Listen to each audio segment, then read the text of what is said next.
The Terrible, Horrible, No Good, Very Bad Field Trip by It's Kale Chip on AO3. Summary. Peter is just trying to live a normal life, go to school, being Spider-Man, and spending every free moment he has at the Avengers Tower. When it is announced that his chemistry class will be taking a field trip to SI, Peter panics as he watches his worlds collide. Friday, show me the schematics for the new source of power for Mark 81.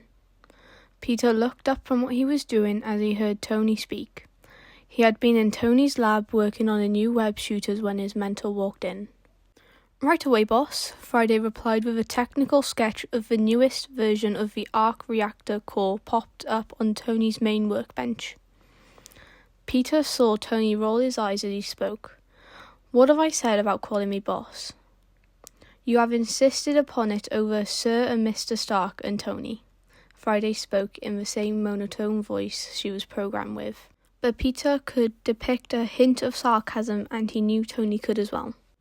That's right. Not too formal, not too informal. Hey, kid, Peter said finally, noticing Peter for the first time. How long have you been here? Peter jumped down from a workbench he was sitting on and set the new web shooters on the bench behind him before joining Tony at his work table and replying, I came straight after school, like I always do, so I've been here about an hour.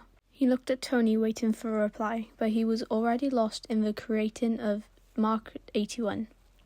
Friday, replace the wiring on the side with a coiled copper rod.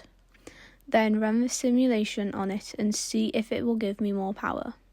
Peter doesn't hesitate. I had a great day at school. Well, no, I didn't, but that doesn't matter. I came back here and I built myself new web shooters because, well, one of mine was damaged last night while I was stopping a small robbery. And they needed some upgrades anyway. So, well, I think they look really cool. And they are way more precise now. And they should be fully functional with everything you programmed Karen to do. Although, I've yet to test that.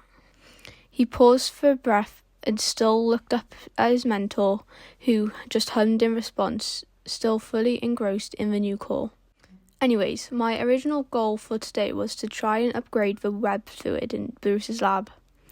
But this took priority, but I finished now, and I've said hi to you. I'm going to go find Bruce. Peter walked over and grabbed his backpack from where he'd thrown it on the floor.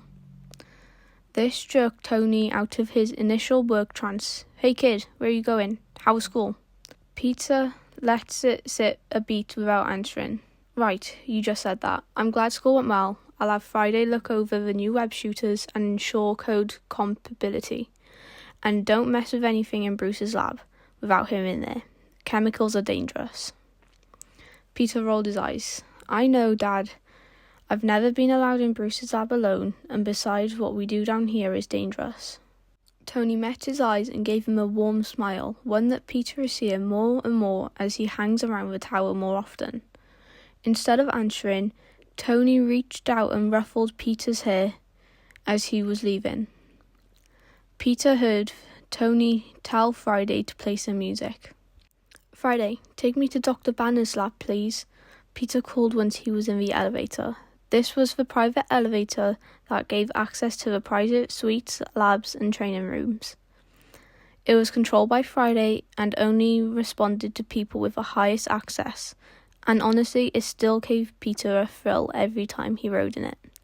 Certainly, Mr. Parker. The doors opened to the floor with Bruce's lab on it, but to Peter's surprise, he found Bruce standing there waiting for the elevator. Hey Pete, what are you doing here? He asks. Hi, I was going to see if I could work in your lab with you. I wanted to make more web fluid, and I had some ideas for improving it, and Bruce smiled at him. I was just on my way upstairs for something to eat. I know Tony doesn't like you working down here alone, but I've been down here for several hours. Peter felt himself deflate a bit. No, a lot, but he smiled at Bruce. That's okay, I can eat too. We can work later. Your dad forgot to feed you again? Bruce chuckled as he threw an arm around Peter's shoulder and led him into the elevator. Peter ducked away from the arm around his shoulders. He's not my dad. Friday, take us to the common area, please. Right away, Mr. Parker. Bruce just laughed with an air of wisdom around him. Not your dad. Sure, kid. In the common area, Peter went right for the fridge and found the leftover tie from the night before. Nat and Clint were both sitting on the couch playing Mario Kart against Wanda and Vision. Wanda noticed him first. Hey, Peter, how was school? It was fine, Peter replied, settling on the couch next to Clint with his food and watched him play. Hey, Spiderling, Nat greeted him. Want to play? Due to both of their made-up names having to do with spiders, Nat had taken to him quickly, and the pair had become fast friends. Peter often found himself training with her, or just chilling with her. No, please, take my spot. I'm not good at this. Vision stood and handed Peter his remote. Peter took it without protest because, hey, it's Mario Kart, and jumped in the next race. He had spent way more hours than he cared to admit playing Mario Kart and other video games late at night. So with his help, he and Wanda won easily. This resulted in Clint throwing his popcorn at the two of them, saying that Peter made the teams unfair. Well, you could have just won if you were simply better at the game, Peter offered. And he knew the archer saw the mischievous glint in his eye because a second later both Clint and Nat were launching at him. Oh, no, you don't, Clint growled at the same time, Nat muttered. No one talks to me that way. And suddenly it's Peter, Wanda and Vision versus Clint, Nat and Bruce in a mock fight. The rest of the popcorn is used as ammo, as is the rest of Peter's lunch. Nat managed to pin Wanda to the ground and Peter tried to get her off while Bruce and Clint tried to grab Vision, who just didn't understand the mock fight with your friends means no phasing Vision. It ended when the elevator dinged and everyone looked up to see Tony. He stood there for a second before saying, Do I even want to know? Peter rolled up off the ground and offered a hand to Nat, who was partially under a couch. The Mario Kart game got a little out of hand. I'll say, Wanda murmured, which made everyone crack up. Tony looked right at Peter. Don't make me ground you, kid, if this is what it happens when you play video games. He left the threat hanging, but Peter could tell that he was smiling. This made everyone crack up even more. I'm going to go shower, Peter announced, pulling pizza sauce and noodles out of his hair. Everyone else agreed and followed him up to the elevator with similar plans of washing up. And I'll take care of cleaning up then, huh? Tony called after them. He made a fair point, for as much as the food had gotten on them and their clothes, the rest had gone on the floor and the couches, and none of the furniture was standing upright. Peter smiled. Thanks, Tony. After a shower, Peter chilled in his room for a bit and did some of his homework. Most weekends he ended up spending the night at the tower while May was working long shifts, and so he had a room and a bathroom in Tony's penthouse. When he checked his phone, he saw that it was already 8:30.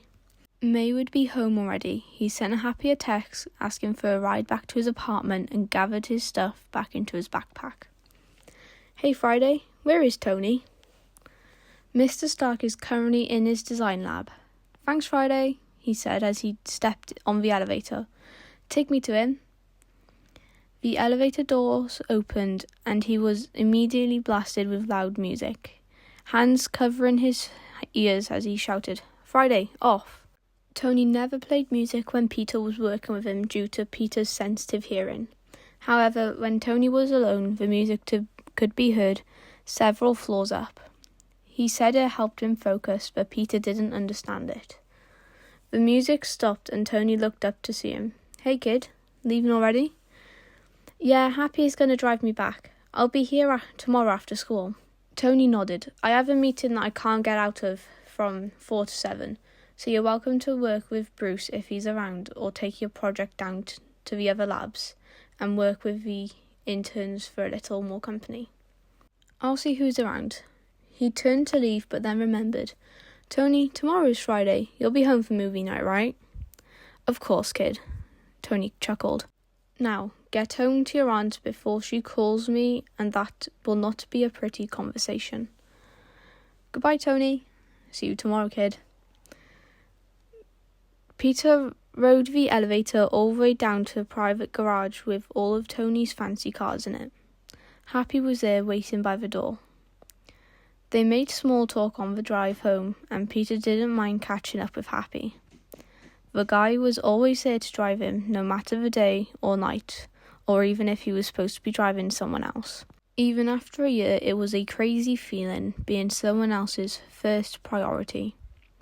He waved goodbye to the man as he ran up the stairs to the apartment building. He fumbled around in his backpack looking for his apartment key, but the door swung open before he could find it. "Peter, I was wondering when you were going to be home." She quickly folded him into a hug, so his "Hi, Aunt May" reply was quite muffled. "How was school today? Do you have a lot of homework?" she asked as they entered the apartment. "It was fine, and I did all my homework at Tony's already. Do you have anything to eat?" he asked, going to open the fridge. May laughed. "You keep eating all of the food when you get back from your nightly rendezvous, but I can make you some eggs while you tell me how it went at Tony's today." Peter smiled and jumped on the counter next to her and began to talk animatedly. May knew little of the science behind what he was talking about, but she liked hearing how he was getting on with all the Avengers. "So you're telling me that you had a food fight with the Avengers?" May was almost doubled over laughing. Peter grinned. Well, Vision didn't really know what was going on, but that made it way more fun. He had to get some of his wiring redone when we were finished, though. This only made May laugh harder. I would have killed just to have witnessed that. What did Tony think of this? He was surprised to say, at the least. And he threatened to ground me, but I think he was joking. "Okay, kiddo." May handed him a plate of eggs. "What do you say we sit and watch a movie together? It's been a while since we've had that quality time." Peter faltered, and he could feel the smile leave his face. On one hand, he really loved moments like these, and there weren't many nights anymore where he and Aunt May got to spend an excessive amount of time together. But that would mean losing out on precious time as Spider-Man, and he hated the idea equally as much. Aunt May seemed to sense this debate going on in his head because she said, "I know how much you want to go out tonight and ignore the curfews I keep setting, but just one movie and then you can go. Please? I hardly ever see you anymore between the fake internship and your actual internship and both my jobs." She trailed off and gave him her best version of puppy dog eyes. Fine, but only if we watch Star Wars." Peter led the way to the couch and they settled in. "Hey, Peter." Peter looked around for the source of the call and found Ned and MJ standing next to each other outside the school building. He jogged up to them. "Hey, guys." "Thank goodness you arrived. I don't think I can stand one more moment of Ned's nerdy babbling," MJ muttered, with a roll of her eyes. To anyone else, she would seem dead serious, but Peter and Ned knew better. "You go to a school for nerds, MJ. You signed up for this." Peter gave her shoulder a playful shove and turned to Ned for their handshake. The bell rang and the three of them began to make their way to the first class, which was chemistry. Peter yawned, which caused MJ to cast him a funny look. "Don't you ever sleep, Parker?" He gave an awkward laugh. "No, I was just, up late, working on a project for my internship with Mr. Stark. He had instead been out until about 3 a.m, stopping crime and practicing his web shooting as Spider-Man." "Uh-huh," she looked skeptical. "You've been spending more and more time at the internship lately. You should be getting more sleep."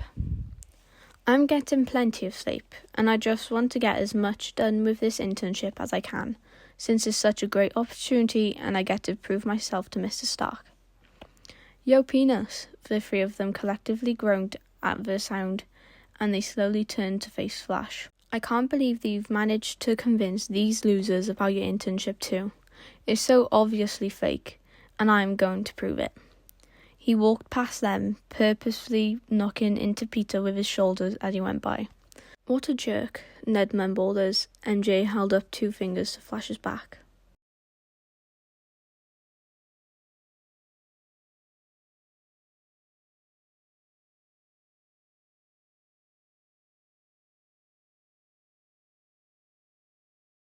Peter silently led the way to chemistry without the playful mood that had been there just moments before.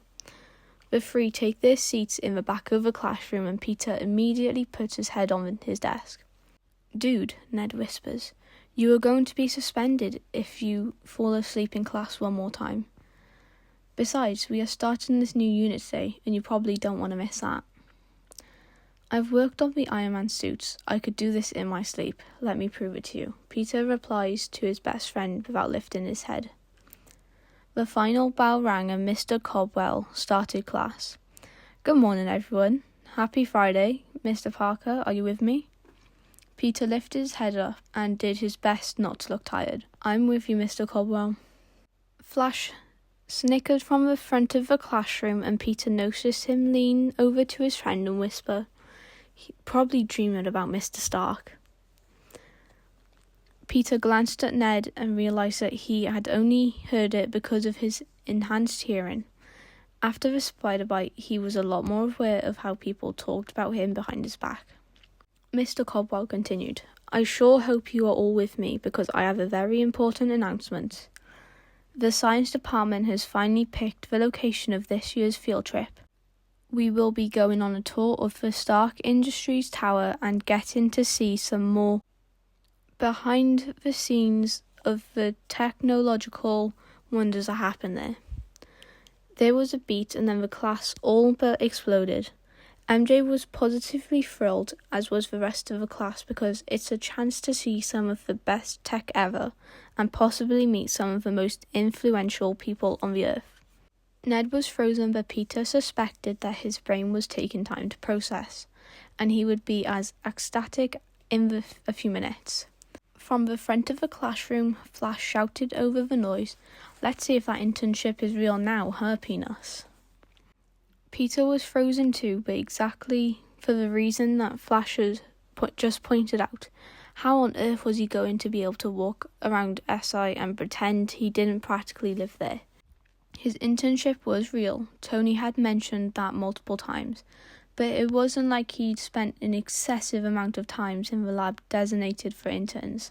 He always just worked on the private labs with Tony and Bruce, except when both of them were busy, and then if he wanted to tinker, he would sit with some of the higher level interns in their lab and make some quiet chit-chat.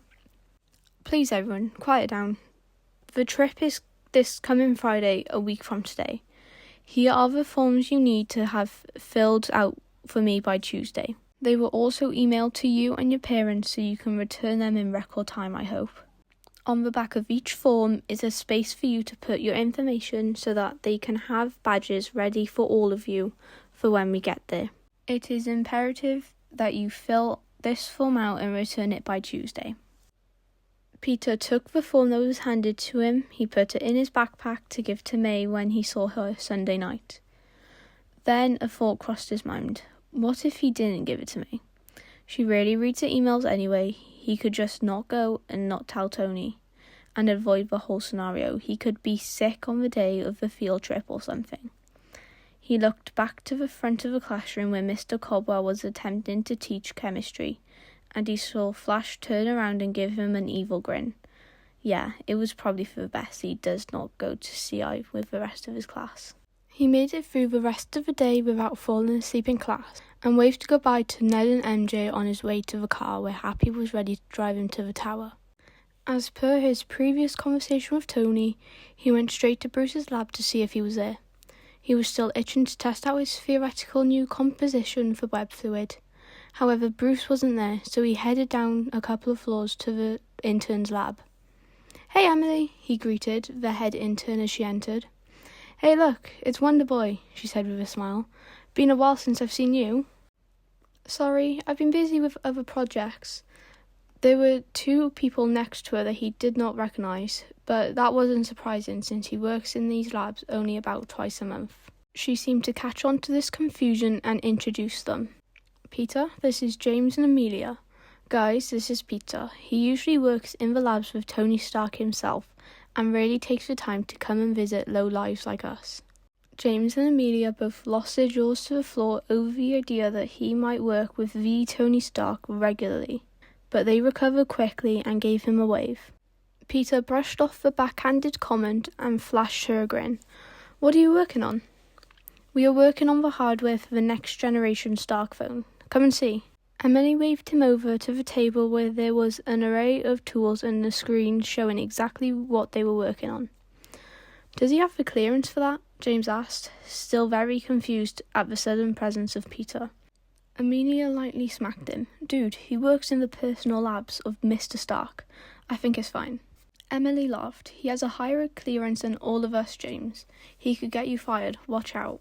She began to catch him up to speed on the project and the four of them fell into a nice rhythm. They made a lot of progress. Peter couldn't help but show his excitement at the fact that he was working on tech that was going to be mass manufactured and produced. Sure, he spent a lot of time working on web shooters and even the Iron Man suits, but someone at some point was going to use his phone and be impressed by his handiwork. After about an hour, he was famished, and without thinking, he said, Hey Friday, could you order us some pizzas, please? The usual, Mr. Parker? The usual was 2 large pizzas for him and Tony, and he ate 1.5 of those. He looked around at the other people in the lab. You guys want pizza? All 3 of them spoke at the same time. You don't have to buy us pizza, Emily said, while James still had his eyes bulging out of his head and said, You can do that with Friday. At the same time, Amelia gave a resounding yes. Peter waved his hand airily. Tony is paying, so don't worry about it. Add a large pizza to the usual Friday, and can you have it delivered here, please? Of course, Mr. Parker. Wait, so we can just spend Mr. Stark's money like that? James asked. Mr. Parker has access to Mr. Stark's bank accounts, Friday answered for Peter. Emily just laughed again. Hey Peter, what do you think of this? If we use a steel alloy for the little lip right here, it could help with the breakage and prevent against scratching while still being durable and not too expensive because we only use it here. Right, and it would stop the issue of the glass being vulnerable. Peter nodded. Friday, can you show me what it would look like with the steel on section 73A to mesh the glass and copper? And run all the previous drop simulations on it for me, please. Right away, Mr. Parker, Friday answered as the screens began to change to accommodate the scenario Peter just described. This led the 4 of them jumping right back in, and they got so much more done with the pizza as fuel. They were so engrossed. None of them noticed when the door opened and someone walked in. Spending my money again, kid? All 4 of them jumped and turned to see Tony standing in the doorway. What has got you guys so engrossed? The new Stark phone, sir, Emily said. Peter has been a great help and we keep telling him he needs to come down here more and help out. Friday, show me what you got. And don't call me sir, you've worked here long enough. Tony looked at the blueprints and prototypes for a long time. He threw out a couple of suggestions that Emily wrote down, but Peter could tell that he was really impressed. Then Peter found Tony's arm slung around his shoulder, and his cheeks began to heat. I'm going to steal this one. Don't work too hard about him. The 2 of them made their way to the private elevator and began to head to Tony's penthouse. So, Tony started, I got an interesting call from your aunt today. Then Peter really began to panic. He quickly went through everything from the last few days, but couldn't think of anything that would warrant a call from her to Tony. Tony seemed to sense this and laughed. Nothing bad, kid. She just mentioned an email that she received this morning while you were in school about a field trip. Peter groaned. Yeah, that one field trip. The one he was not going to go on to avoid a ton of embarrassment. We just learned about it today, but I wasn't really thinking about going, he trailed off at the end. That's what she thought you might say. Embarrassed to be going on a field trip here, huh? What's up, kid? You practically live here, so I can't imagine there's a location that you have an issue with. Peter wrung his hands, unsure of how to speak his mind on this topic. Well, you see, the other kids don't exactly believe me when I say that I have an internship here, since you only take college graduates for the intern program, and well, they keep trying to call me out on it, and they think it's going to be the perfect time to expose me and all. I don't actually know any of the interns, and then there's the issue of clearance. Like, we have to get badges like all visitors and interns have, but I walk around here every day without one, and that's just more reason for them not to believe me. They were now sitting on the couch in Tony's apartment, and the older man had just been letting the kid ramble until Peter realised he was sounding stupid. And hearing himself, he definitely sounded stupid. Look, kid, believe it or not, you do have an internship in SI. It's just not a traditional one. You're my personal intern, and that is why you can walk around without a badge. You do know some interns, you were just in there. 2 or 3 of them I just met today, Peter pointed out.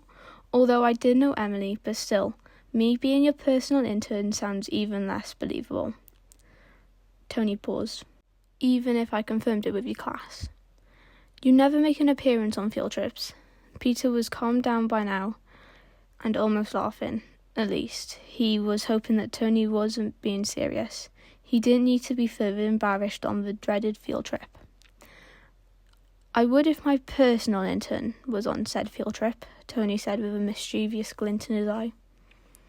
Don't you dare do anything stupid. Peter grabbed the pillow from behind him and swung it at Tony. So you are going? No.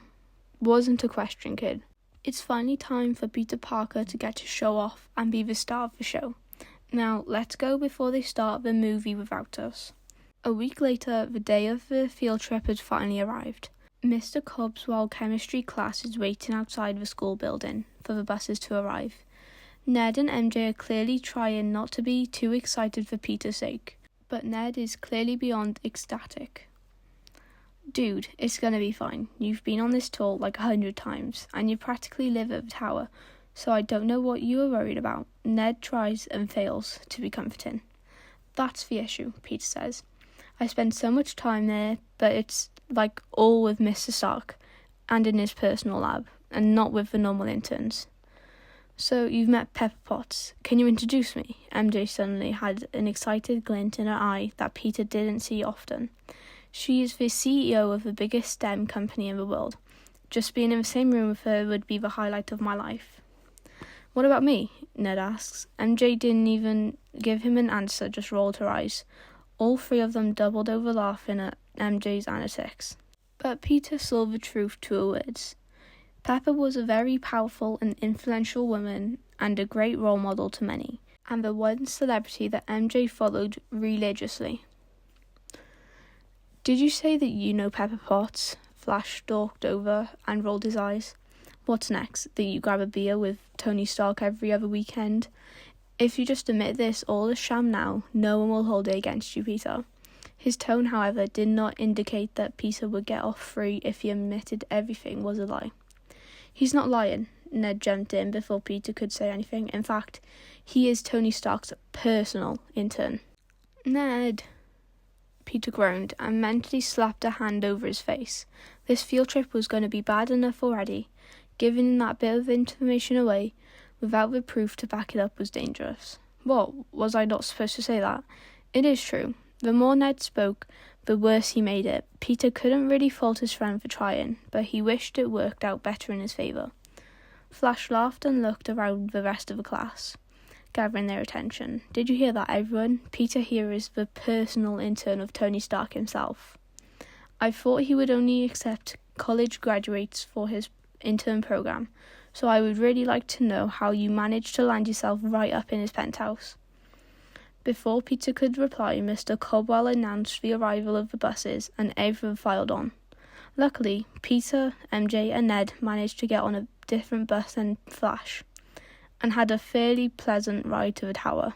A lot of the other kids were sceptical of Peter's claims of internship, but no one did anything beyond cast him a few looks.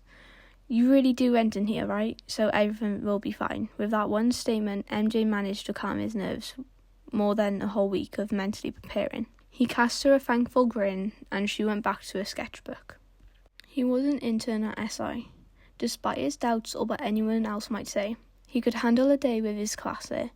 He knew his way around the whole building, and he knew some of the people who worked there. He wasn't sure what Tony did about him not having a badge, since only highest ranked people in the building were able to move around without a badge. It could lead to an awkward conversation with Flash, but it was going to be okay. It was only for a few hours, and then it would be movie night with the Avengers. It wasn't long before they were pulling up in front of the main entrance to the building. Peter rarely used this entrance anymore since Happy started to drive him, and Happy always used the private garage. They all filed off the bus and waited in the main lobby while Mr. Cobwell went to go and check them in. What do you think, Penis? First time seeing the inside of the building? To be fair, it was very impressive for a lobby.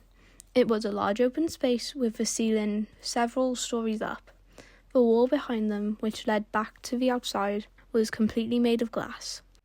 This let in lots of natural light and saved on the electricity bill, according to Tony. There was a row of metal detectors and security to go through before you could access the building. Friday, of course, helped with the screening process and made sure that everyone had the proper authorization to enter the building. Right now, since it was early in the morning, there were long lines of employees and interns waiting to go through security. Shut up, MJ growled. Peter noticed how scary she could sound when she wanted to. Peter just shook his head and turned his attention to Mr. Caldwell, who was just returning, and the woman next to him carrying a large box. Everyone, give your attention up here to Kate. She will be our tour guide today, so if everyone will be quiet and give her your full attention, please. Hi guys, I'm Kate. I will be your tour guide today. We will be starting with the museum that depicts the history of SI, the technology, and has a whole section dedicated to the Avengers. Then we will have a chance to visit some of the actual labs that the interns work in and see some of the projects that they are working on. We will stop in the cafeteria for lunch, and then we will visit some more labs before we head off for the gift shop at the end of the day. We have a special surprise planned for you, so I hope you are all excited. Peter frowned. He had been on this all-day tour more than just a couple of times, and there had never been a special surprise. What was Tony planning? He considered pulling out his phone and texting him, but he felt that might be rude in the middle of the tour. He might try during lunch. I have all of your badges in here from the information you filled out. They are level 1 visitor badges and linked with Friday, the artificial intelligence system that runs the whole building. You need to wear your badge at all times, and this will ensure that you are able to get into all the places the tour takes us today. Okay, Betty Brandt. Kate holds out a lanyard with a simple white badge at the bottom of it. As she called out names, Peter saw that the badges had everyone's name and age and their school photo on them. How do the badges work exactly? Asked Peter's classmate Seymour. You said that they are tracked by the AI? Friday can tell who is wearing a badge and what level it is, and will then allow them access to certain floors and rooms. So you need to keep your badge visible at all times. The higher your badge level, the more access you have. For example, I am level 3. So I can access everything you can, plus several of the labs for interns, as well as break rooms for tour guides. Michelle Jones. So what level is Tony Stark?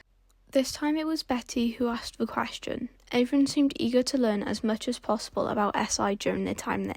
This wasn't a bad thing, Peter figured. This place was really cool, and if everyone was busy learning, then they would hopefully leave him alone. Mr. Stark, along with Miss Potts, Captain America, and other select high-priority individuals do not have to wear badges. They are simply recognised by Friday and allowed pretty much full access to the tower. Ned Leeds. She pulled another badge from the box and Ned ran up and grabbed it from her. These are so cool, Ned exclaimed, examining his own badge. He held it up and waved it over his head. So, does the AI have cameras everywhere or something? Peter grabbed Ned's badge and stopped him from waving it. He answered Ned's question since Kate seemed to have missed his question. Yes, there are hundreds of high-tech cameras everywhere. You cannot do anything that Friday wouldn't see and hear. Alright, Kate grabbed everyone's attention again. So, that is everyone. We are going to go through security before we start. This is something everyone has to do before entering the building. So you can split up and get in line, and we will meet up by those doors over there. She pointed to a set of white double doors off to the right behind the line of security. Peter and Ned found a line off to the side and got in line. When it was his turn, Ned waved his badge on a scanner and walked through the metal detectors. The security guard waved him through and then motioned for Peter to scan his badge. I don't have one, a badge that is. I should just be in Friday's system, maybe, hopefully. He grinned awkwardly at the guy. The guard looked back at his screen and then motioned for Peter to walk through. Peter figured that Friday had worked her magic and shown his credentials on the screen. He grabbed Peter's attention. You know, you don't have to go through security, right? Like, you can just walk in. I normally do, but I'm here on a tour with my class, so this was easier. Peter shrugged and went to join the group by the door. Both Kate and Mr. Caldwell were doing a head count to make sure the whole group made it through. Okay, everyone. Kate had this awesome ability to capture everyone's attention without raising her voice. If you would follow me through this door, we could start the tour. Without your badge, the door will shut on you. So this is a good test to make sure that it is properly visible. She led them off to the side to a side door that Peter knows leads to the large arc reactor that used to power the tower. Did you not get a badge? MJ asked Peter, walking right next to him down the hallway and through another door. I've never needed one, he shrugged. I guess I'm in that group of special people that gets to walk around everywhere. They both laughed at the face Peter made when referring to Tony and the Avengers. Suddenly, Flash was right up in both of their faces, but instead of speaking, he just walked in a wild circle around Peter, looking him up and down, and he was being rather obnoxious about it. Yo, Penis, she said to keep your badge visible all times. Can't you follow basic directions? And shouldn't you know this already since you work here? Peter could see the spit flying out of his mouth as he spoke. I didn't get one, he answered simply. Oh, you were forgotten again? He turned and started waving at the front of the group, where Kate was about to open another door and explaining what was next. Intern lady, Petey here never got his badge. Did you forget about him or something? Kate paused and looked up towards Flash. Peter Parker. He was marked as on the list as provided, so I assumed you were bringing a badge you already had.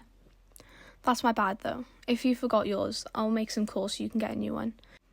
No, I didn't forget mine. I just don't usually wear a badge when I come here. Peter's cheeks started to go red as he could feel the gazes of his classmates. Suddenly, it was very warm in the hallway, and the hallway felt very small. Kate frowned slightly. And you're not wearing one now? Since we have already passed several access points, as they are called, and you don't have a badge on, that must mean that Friday just recognizes you and you are good to go. Ha, we told you that he was Tony Stark's personal intern. Ned's voice carried down the long hallway. There was more than one follow-up whisper of, personal intern, Tony Stark, coming from Peter's classmates immediately following this outburst. But Flash stayed quiet. He didn't even push Peter as he made his way back to the front of the group and back to flirting with Kate. That shut him up. Yeah, well, I hope he isn't planning to retaliate. Nah, MJ shook her head. Now you have proof that you actually do intern here and are apparently more important, so he can't try much on your territory. Kate dramatically pushed open the doors she'd be standing by and said loudly, I give you the Arc Reactor. Most of the group cheered and clamoured over one another to get to see it first. Peter had been here enough times that he didn't feel the need to rush to the front of the group to start taking pictures, or reading the museum-like plaques explaining everything. This whole exhibit has lost the appeal when Peter learned that this was not in fact the arc reactor powering the building, and was just for show. There was a more efficient one below the tower that gave it power. He saw Flash watching him as he still passed through another doorway that required a badge. Jane noticed this too and held up a finger at him. Then she looked at Peter. You really are Tony Stark's personal intern, so tell me all you can about arc reactors. Peter needed no more of an invitation and jumped right in and explaining everything from the big one under their feet to the small one that will power Mark 81. There wasn't too much to see other than the arc reactor, so after about 20 minutes, Kate finished her spiel on the reactor and gathered the group back together. Who wants to see an actual Iron Man suit?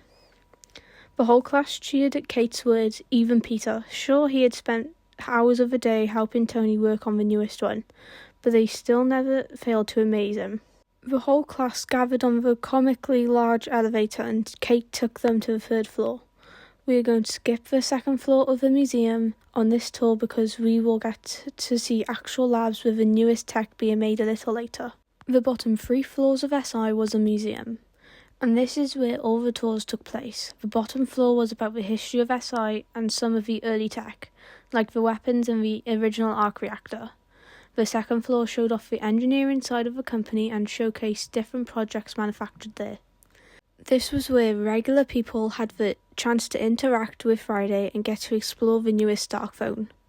The 3rd floor was dedicated to the Avengers. You could read detailed reports on all the battles, pose next to an actual Captain America shield, and see all the original battle gear of the Avengers. Before Peter became a regular house guest of Tony, he had spent a lot of time on 3rd floor getting to know his idols. When the doors opened, it was as though floodgates had been opened. The class clamoured over each other to see who could get to see the suits first. Peter didn't blame them. This floor was one of his favourites. The ceilings were almost 20 feet high, and the lighting alone was a marvel to look at. There were also displays with real suits worn in battle by the Avengers. Of course, everything was behind several inches of bulletproof glass. This is so cool. Ned was looking around in amazement. Both Peter and MJ gave him a strange look. Dude, you've been here before, with me. Peter just shook his head and allowed MJ to lead the trio closer to the displays. Kate was talking to a group of students, giving them all the information from her script, but MJ headed right for some of the more interesting displays. Okay, mister, I work on Tony Stark's tech on a daily basis. What can you tell me about these? Peter laughed but jumped right in. This is Mark III, one of the ones that Tony had made to improve upon the suit he made in the cave in Afghanistan. It still relied on the power from the Arc Reactor that had been in his chest at the time, so it's useless today. Mark II was stolen by Rhodey and turned over to the military and then Justin Hammer, but now it is the one Rhodey uses as War Machine. Mark III was the first to be red and gold and was the suit he used to stop terrorists from using his Jericho missiles. It is very damaged from one of the fights he was in, but Jarvis is still integrated in the HUD and can be activated by Tony. Mark 7 is very interesting. This was the first one that could fly on its own and used advanced imagery to locate and surround Tony based on 2 bracelets he wore. He stopped to take a breath, but his friends were hanging on to every word he said. With a grin, he continued. Mark 8 through 41 were destroyed in the Clean Slate protocol that helped prevent anyone else from gaining his tech. Tony said he regretted not putting that protocol in the earlier editions since that is how other people got their hands on his tech. He led them down the roads of the armour and stopped in front of what looked like a naked mannequin. This is Mark 50. The first one to use nanotech, which meant that the whole suit was encased in the container he built and wore around his chest. This was cool because he connected them to the neurons in his brain and could effectively control them with his mind. Peter turned to face the display. On the plaque that described the suit, it said that the suit could be activated with the words "Friday deploy," which he now said aloud. Suddenly there was a full suit of armour on the mannequin, and it was one of Peter's favourites to look at. This suit was mainly destroyed in battle, but Tony fixed it before moving on to Mark 51. He once again paused for breath and to look at his friends. MJ laughed. Wow, you are such a nerd. At the same time, Ned spoke up. Where are the rest of them? The rest are too recent to be on display. It's a precaution. Even though they all now have self-destruct features built in, Tony doesn't really want anyone getting his tech. He really is a genius. Okay, so what can you tell me about Captain America's shield? How does that thing even work? With the words, Peter was off again, explaining the history of vibranium, how that made the shield capable of many things, how the shape helped it to always come back. Once everyone had had their fill, Kate gathered everyone back up and said, "Who wants to go see an actual lab?" Almost everyone raised their hand, all shouted an affirmation. Great. We will be going to one of the intern levels and get to see what they are working on, and ask them any questions you might have about interning here. She began to lead them back down the way they came. Down the hallway, there was a set of elevators, and Kate swiped her badge on a keypad which caused one of them to open. They filled into the large elevator. So these elevators work the same as the other doors? Flash was saying to Kate. As in you can only go up to the levels you are allowed to go with your badges? Yep. There are still cameras in here, enough to see if you have clearance for a certain level. However, these elevators do not go all the way up to the private floors of Mr. Stark. Then Flash seemed to notice Peter standing there. Hey, Peter, are you scared to go up into the intern floors, since you don't actually know any of them, and your whole story would be exposed? He started to cackle and Seymour next to him joined in. Peter shook his head and let Ned speak up for him as he always did. The fact that he can walk around here without a badge should speak for itself. There are ways around that, I'm sure. You came up with a group. Someone would have stopped you if you weren't supposed to be here. He had a determined look in his eye like he knew he had already won, but just had to finish the fight. The elevator dinged and the door opened. Peter turned to Flash. You think you could fool the smartest AI in the world? Go ahead, hide your badge and see how quickly these doors close in your face. To Peter's surprise, it wasn't Flash who stayed behind to test his theory, but Seymour. Peter figured that this was more for the sake of science and learning. However, Friday controlled things and actually proving Peter wrong. But he did nonetheless. Once everyone was off the elevator, Seymour carefully unclipped his badge from the front of his shirt and dropped it down the front of his shirt. Within half a second, the elevator doors were shut. They remained that way for about a minute until Seymour emerged with his badge clipped to the front of his shirt once more. He went and stood next to his friend and immediately started talking his head off. This is so cool. The way the doors closed so quickly as soon as it lost sight of my badge, and then I tricked it by only showing part of my badge, but no, it has to see the whole thing. Kate led them to one more door and began speaking again. Behind this door are the labs of some of the interns. I ask that you be quiet and respectful because you are entering an active workspace. There will be people working in here and please don't touch anything. She pushed the doors open and Peter, along with the rest of the class, got their first look of the intern labs. The doors opened to a wide hallway with labs lining the walls. They only had 3 walls each, so that the interns could easily move between the stations. Each one was smaller than Tony's lab and way more organised. There were about 10 people in each lab, and maybe 10 labs total. Other than that, it was very similar to working in Tony's lab. There was loud music coming out from several different speakers and many people were sitting on tables. He could hear people collaborating with each other and with Friday. To answer all of your questions today about what it's like being an intern here at SI, here is the head intern, Emily. Peter's head snaps up at the name and sees Emily walking over to the group at her cue. He puts his head back down, desperately hoping she doesn't recognise him as she starts talking. Hi guys, I'm Emily, the head intern here. I've been here for about 4 years now and I work part-time during the year while I work on getting my master's in computer engineering, and I work full-time over the summers. I don't work in any of these labs. There are 2 more floors of labs for interns who have been here longer. So what questions do you have for me? Several hands shot up. Betty was called on first. What projects do you work on, or just the interns in general? We work through the engineering design process to create new tech for SI to manufacture. Currently I'm working on the newest model of the Stark phone, but in the past I have engineered everything from shower heads to Stark watches. She turned and called on Seymour, but Flash loudly interrupted. She works on actual tech, Peter. Have you ever worked on a Stark phone? Peter, Emily asked, and her eyes met his out of the crowd of kids. Hey, Peter has actually worked with me on the newest Stark phone. She waved at him and he gave a small wave back. This was so awkward, but at least she didn't call him Wonder Boy in front of his whole class. Flash turned bright red and tried to shrink away from the eyes of everyone, but Mr. Cobwell still singled him out and reprimanded him for interrupting.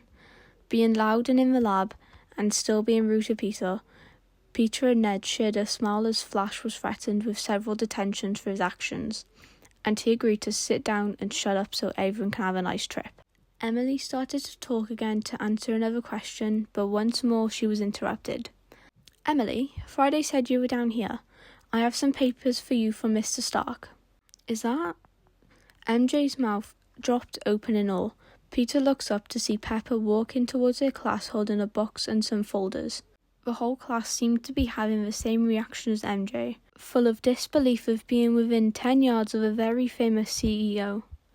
Peter was split between wanting to say hi to Pepper since she was basically his mother at the tower, and a hope that would show up Flash even more, and trying to hide from the gaze so that he could avoid another awkward situation pointing out how important he is around here. Oh, I'm sorry, Emily, I didn't realise you were busy. I always have time for my boss, and besides, why are you the delivery girl today? Peter was almost surprised at how comfortable Emily was with Pepper. It made sense, given that she was a head intern and Pepper was the boss, that they would work closely with each other. Ali is out sick today, so I get to run my own errands. Pepper replied as she set the box and folders on a nearby table. Peter knew that Ali was Pepper's main assistant, and Pepper often said that this company would not survive without Ali. I'll leave these here for you. Just please look over them as soon as possible. Then Pepper did exactly what Peter hoped she wouldn't. She turned to the class and addressed them. Hi everyone, I apologise for interrupting your tour. I'm Pepper Potts, the CEO. Most of the class waved back, but Peter and MJ were in the few that didn't. Peter gave her a look for this, and MJ leaned over to him and said, It's Pepper freaking Potts, the single most awesome woman of all time, and I'm in 10 feet from her. Peter laughed. Maybe I'll introduce you two sometime. MJ wheeled on him. You know her, like personally, and you never said anything. I'm not talking to you. She was only playfully mad, but Peter could see how badly she looked up to Pepper and made a mental note to ask if he could invite MJ and Ned over to the tower at some point. Miss Potts, we were just doing a Q&A about the internship program here at SI. If you have time, perhaps they could ask you a question or two. Emily really knew how to read this group because every single hand shot up and a couple people just blurted out questions rather than waiting to be called on. Mr. Cobwell gave those few people a look. I'm sure I can answer a question or two. Pepper called on a girl who asked, What is it like being the first woman to own a tech company that has made over $1 billion? Well, I don't own the company. Tony does. He makes all the money, but as the first woman CEO of a large tech company, I can tell you that I don't like going to market meetings with the other CEOs of the other big tech companies because they're all old men. So girls, you better hurry up and become CEOs so I'm not alone in those meetings. She gave all of them a smile as they laughed at her little joke. Peter could tell that she was being genuine and not using her work smile as she did during important conversations. What do you normally do during the day? Someone else piped up. I have a lot of meetings for the growth of the company and with the board of directors. I make sure that there is still new tech being produced to sell. I check in with my department heads like Emily here to ensure that everything is running smoothly. I also do a lot of paperwork. Kate spoke up as Pepper was done talking. Feel free to wander around the labs too, just please don't touch anything or disturb anyone. If you still have questions for Emily, you can hang here and ask them. Maybe half of the group broke off and started to wander up and down the place looking at the tech and the people building it. Peter was hoping to get to say hi to Pepper, so he waited while she answered questions. MJ stayed right by his side. Come on, go ask her something. Talk to her if she's that important to you, Peter urged. You're right. She looked up with an air of determination around her. Miss Potts, you were looked up to by every media outlet, every working woman, and many young girls in this country. You are in a highly influential position, dating the Tony Stark, and very rich. Do any of these things excite you anymore, or is it completely normal to work in a building run by artificial intelligence? Pepper paused to think. She really did stop to think when talking to businessmen, because she said it was a sign of weakness. But she must have really liked the question. Great question. I still geek out like a teenager every time I ask Friday to do anything. Even as simple as Friday, take this elevator to the 10th floor. This is a feeling I'm having a hard time getting used to. I still don't like going out in public or handling the media, but it would be a disaster if Tony did it. It is still lots of fun to see my picture making headlines the next day. Peter could tell that Pepper had spotted him at some point but hadn't said anything. He was very grateful for that. I have to go, so have a great time on the rest of your field trip. She started to walk away towards the elevator, but Peter ran after her. Pepper? She turned. Hey, Pete. I was wondering if you were going to say anything. It's good to see you. Yeah, I just wanted to say hi. It was cool of you to stop like that. Lots of my classmates really look up to you. Not that I don't. Just that, like, MJ almost idolizes you. And I could barely get her to say anything. And I know you make her whole day. Peter cursed himself for fumbling his words. He spoke to Pepper all the time. He had a bedroom in her penthouse and regularly saw her in pyjamas. So why couldn't he just speak normally to her? MJ, is this a girl you have failed to mention? She smiled and her eyes sparkled as she teased him. Nothing like that, just a friend, like Ned. But she would love to meet you someday. I'd love to meet her too. I'm sure she has lots of potential, seeing as you are friends with her. She looked down at her watch and then reached out to gently pat his cheek. I really do have to go, but I'll see you tonight. She left, and as soon as the elevator door closed, Flash jumped in like he'd been waiting. I'll see you tonight. What is going to happen tonight, Peanuts? Is this how you managed to get an internship without a college degree, sleeping with the boss? Peter froze. This was way worse than anything Flash had ever said before, and Peter was not prepared to have to deal with being accused of having sex to get ahead. Luckily, he didn't have to say anything, because Mr. Cobwell, along with several interns, had heard the whole thing. That is quite enough, Mr. Thompson.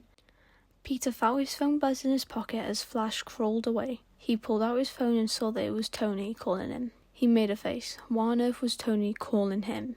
And why was it happening right now, when Tony knew Peter was on his field trip? He hit answer and held the phone to his ear. Hey, Mr. Stark, what can I do for you? He did his best to speak quietly, not to draw attention to himself, but he saw Ned cast him a look. Mr. Stark, what are we, next door neighbours? Anyway, I just watched the whole scene. When were you going to tell me that you were being bullied at school? Peter looked around to make sure that everyone was distracted with their own things and not focused on him, before replying, he's not, he sighed. Look, Tony, it's fine, honestly. He doesn't do anything too bad and I can handle myself. He could hear some bangs and clatter from the other side of the phone, and could tell Tony was in his lab, probably working on the newest suit. So you were never going to tell me. Well, I just alerted your tour guide that kid is to be watched very closely, and I blacklisted him on Friday's server, so he physically will not be able to get into the building once you are done today. Ever. Is there anyone else I should do that for? No, Tony, you didn't have to do that. I know Flash was really hoping to get one of your internship spots in a few years. Tony laughed. Yeah, not gonna happen. Suddenly, Peter remembered what Kate had said at the beginning of the trip about there being a special surprise at the end.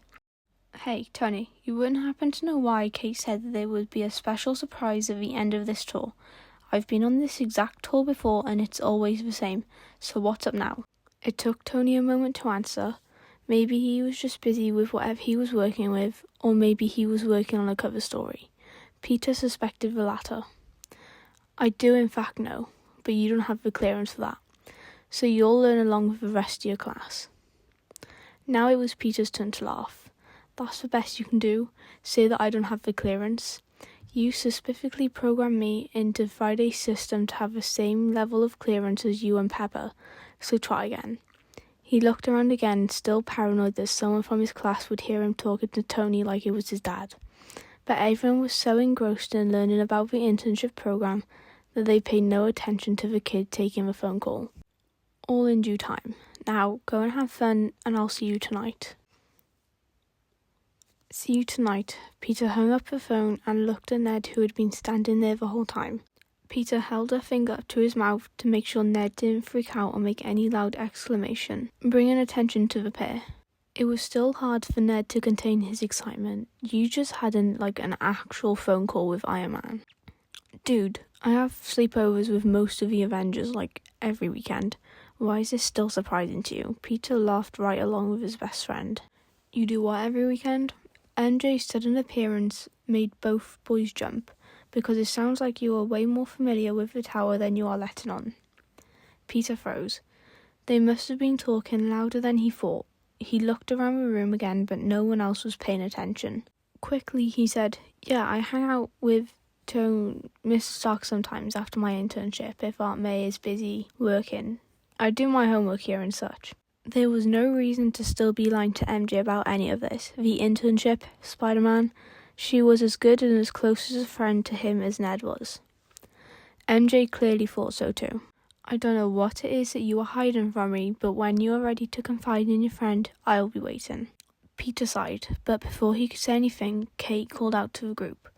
We will leave for lunch in about 5 minutes, so ask your final questions and meet me by the elevator. Emily made her way over to where the three of them were standing. Hey Peter, I know you're off duty right now, but as James and I continue to investigate the glass and the steel alloys on the Stark phone, we ran into some snags. I was wondering if you'd want to take a look. We can talk it over whenever you are back in the lab. Peter smiled, with his only closest friend trying to eavesdrop. It felt good to be sought out. Of course, have Friday send me anything I need, and I'll look it over this afternoon. Thanks. She nodded to Ned and MJ and started to walk away.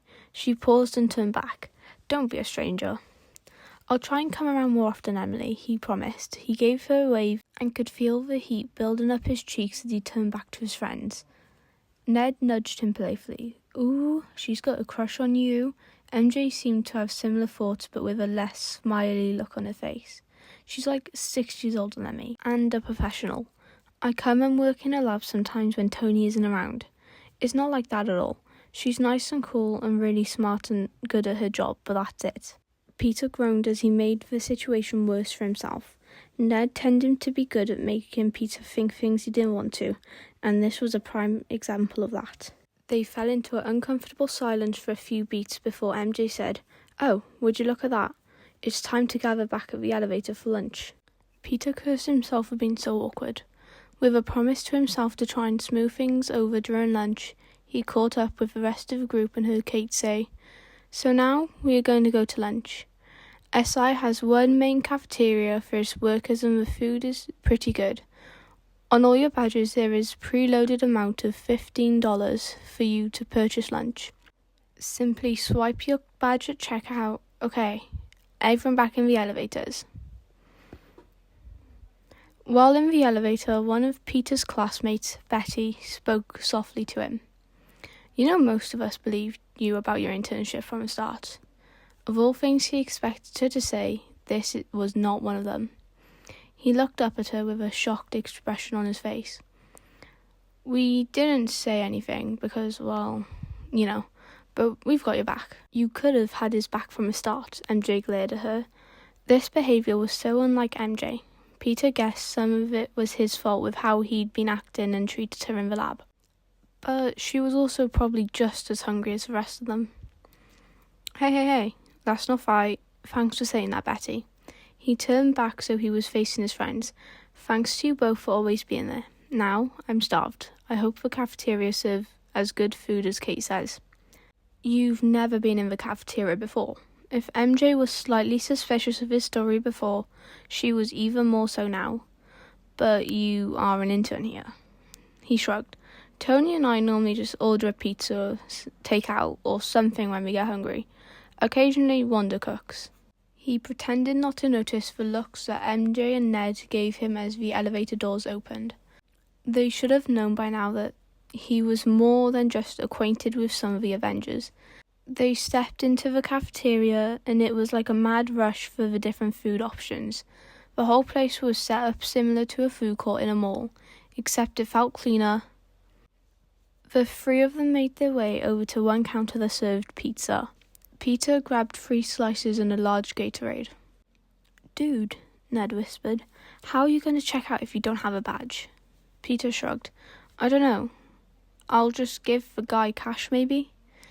That's lame. You say you practically live here rent-free. You shouldn't have to pay while the rest of us don't. MJ added. Peter laughed at her expression and the 3 of them made their way towards the 3 men attempting to check everyone out. MJ and Ned went through first and they had no troubles. Then the guy asked for Peter's badge. 3 slices of pizza, a drink and a cookie. Okay, kid. Can I have your badge? I don't have one, Peter stammered, his face going red again. The man looked up at him surprised, then back down at his tablet. Peter could see a picture of Tony had appeared on the screen. The man, his badge read Will, now was just plain confused. It says here that Tony Stark is paying for your meal. You're good to go then. Tony must still be watching Peter through Friday's cameras and helping out.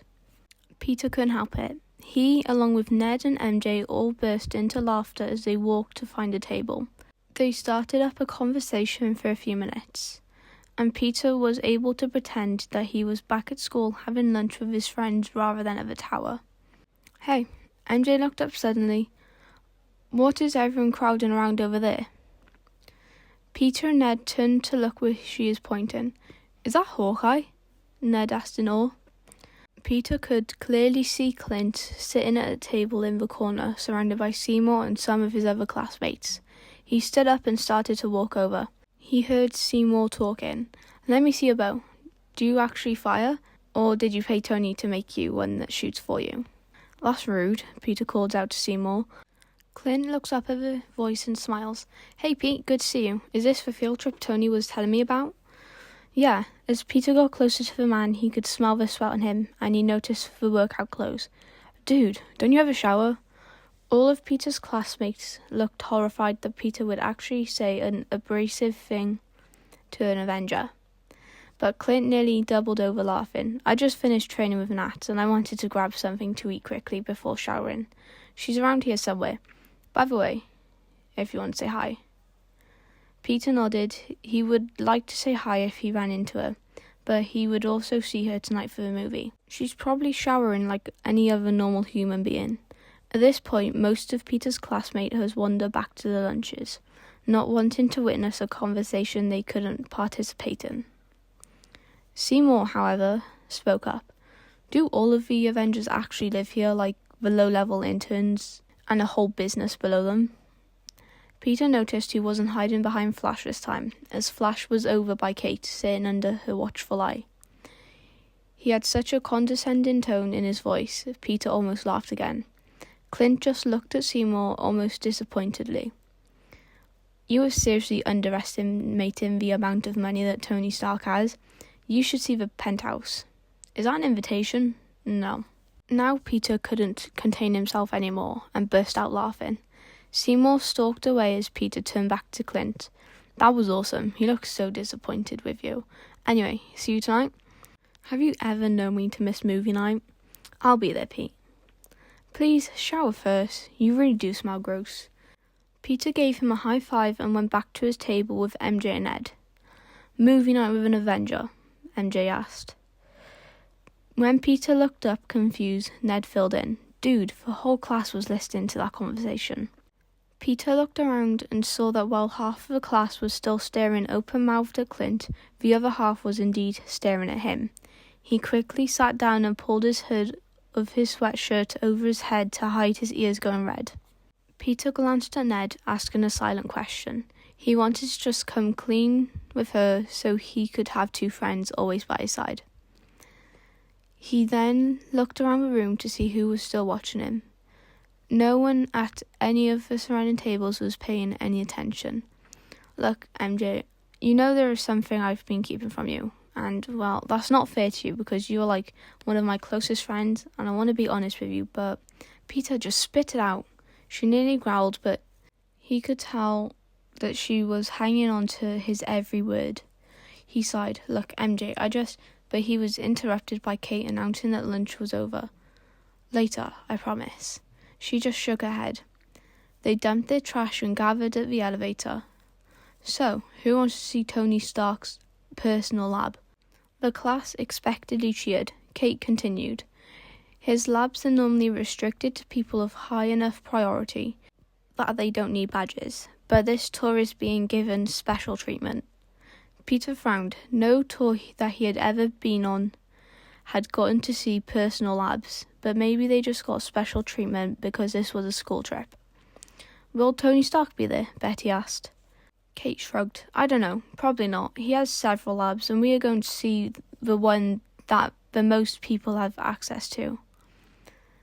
He might be working on something in a different lab or be in his penthouse or somewhere else entirely. This made Peter freeze. This was the lab that he had spent most of his time in. Sure, he had seen the private labs, but this one had all the security of being blast-proof and flame-proof. Most of the early stages of engineering happened there. But does he know we are coming? Betty spoke up again. He is the one to give out special privileges, so he was the one to approve the list. Peter was impressed with Kate's ability to stay cool and collected through all the questions being fired at her. That doesn't mean that he will be there or even remember approving it. With that, she turned and walked them towards the elevator. Friday, floor 90 please. Peter's anxiety began to creep through. His breathing became laboured as he spiralled into personal scenarios. When Tony saw him, Tony could greet him like he did when it was just the two of them, and the whole class would think that they were related or something weird. Tony could have his wits about him and ignore him completely, but that went against the story of Peter being Tony's personal intern. Peter prayed that Pepper had said something to him and Tony would be chill. Peter remembered his conversation with Tony from earlier this week, where Tony promised to show up on the field trip. So there was no doubt in his mind that Tony would be waiting on the other side of the elevator doors. The ride was quick and soon the doors opened. Peter could tell that Tony hadn't even bothered to clean up. He was looking out into a hallway with glass walls looking into a lab on either side. These were the biggest labs they had seen so far. These were the two safety labs where stuff could be blown up without causing too much damage. This was why Tony made Peter do most of his projects down here. Bruce was sitting in his lab in the back corner with his back to the group. Since the walls were soundproof, there was a good chance that he would never notice the group. Tony was nowhere to be found. Kate corralled the kids off the elevator and began to explain what they were seeing. These are the labs of Tony Stark and Bruce Banner. This is where they spend most of their time and do the majority of their projects. They both have other labs, but these are the main ones. Peter frowned. That wasn't right. They didn't spend much time here at all unless he was there. He raised his hand. You have a question, Mr. Parker? Kate asked, looking at her list to confirm his name. Not really. I just want to say that these are not the main labs of the two of them.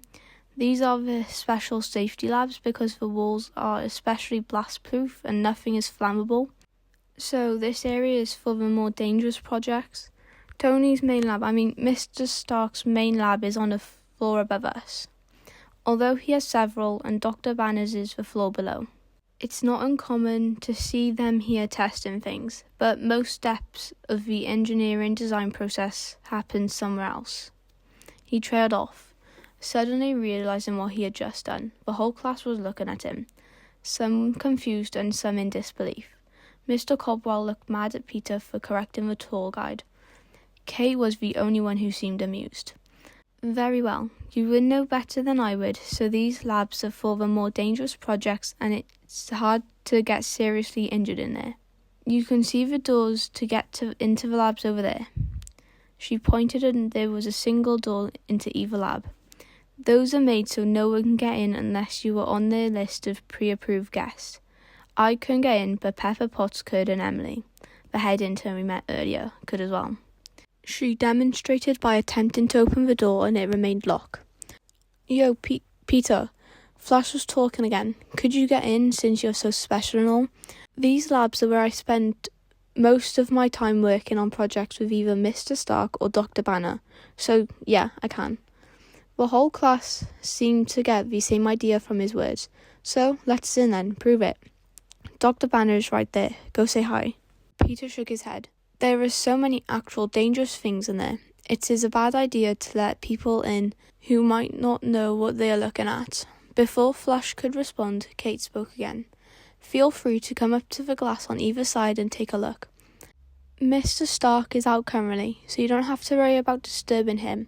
However, don't bother Dr. Banner, who is clearly busy. Everyone instantly pressed their noses up to the glass of Tony's lab. Peter could see, on one of Friday's screens, the current blueprints for Mark 82. His web shooters were also still there, but they were tucked away in a corner, where no one could really tell what they were. He started to relax. You really do spend a lot of time at the tower, MJ murmured from behind him. Peter turned. Yeah, it's so much fun to work right next to Tony. Sometimes he even lets me work on the Iron Man suit of him. Man, I still can't believe the life you live. Ned was shaking his head in disbelief. Peter could hear many of his classmates geeking out over being so close to the personal workspaces of some of the best scientists ever. He couldn't blame them, remembering the feeling he gets in his gut every time the elevator doors open to this floor. He turned to look in Bruce's lab. This one was way neater.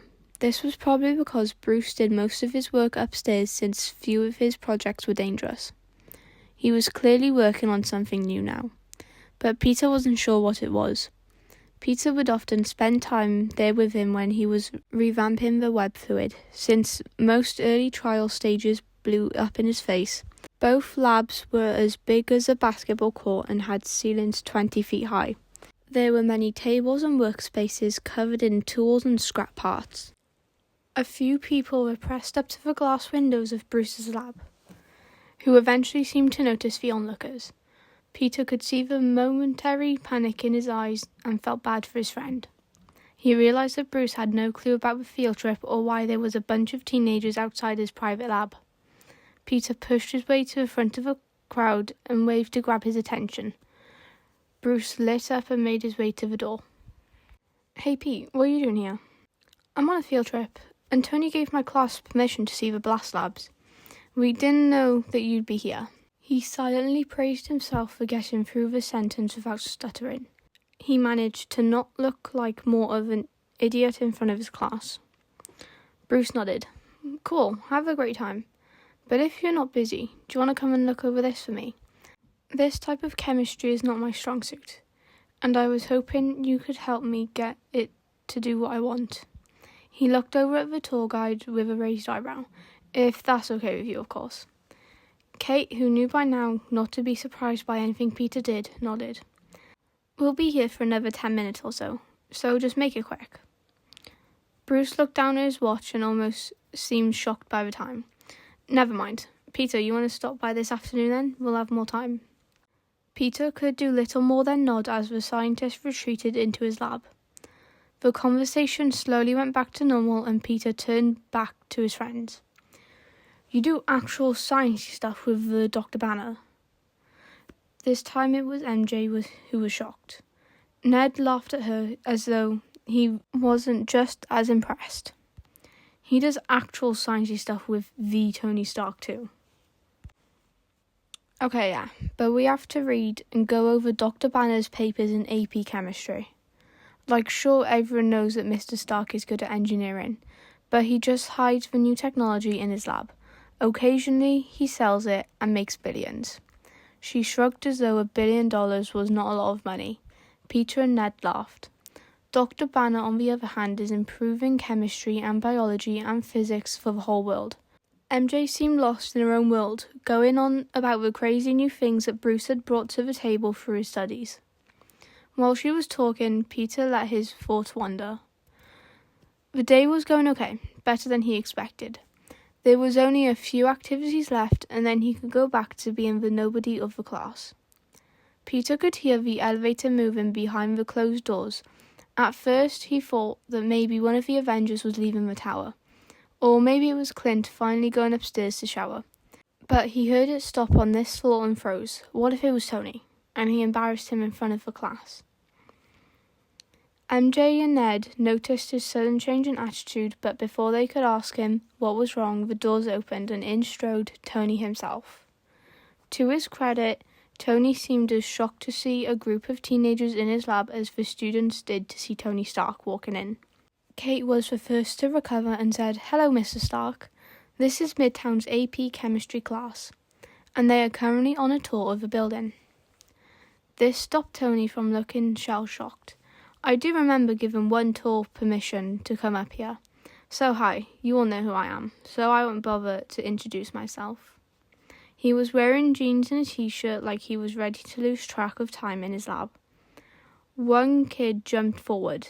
Leah, maybe? "Mr. Stark, can I ask you a question? Are those blueprints for a new Iron Man suit?" Peter did his best to hide his laughter at the face that Tony had made. It was a mix between surprise and disappointment. That's 2 questions. And yes, those are the new blueprints that I forgot to put away and you should not be looking at. At his words, the screen went blank. The few kids who noticed this had a look of shock and awe on their faces and their jaws were on the floor. Well, I have a question too. Flash spoke up, elbowing his way to the front so he could be seen. Do you have a personal intern?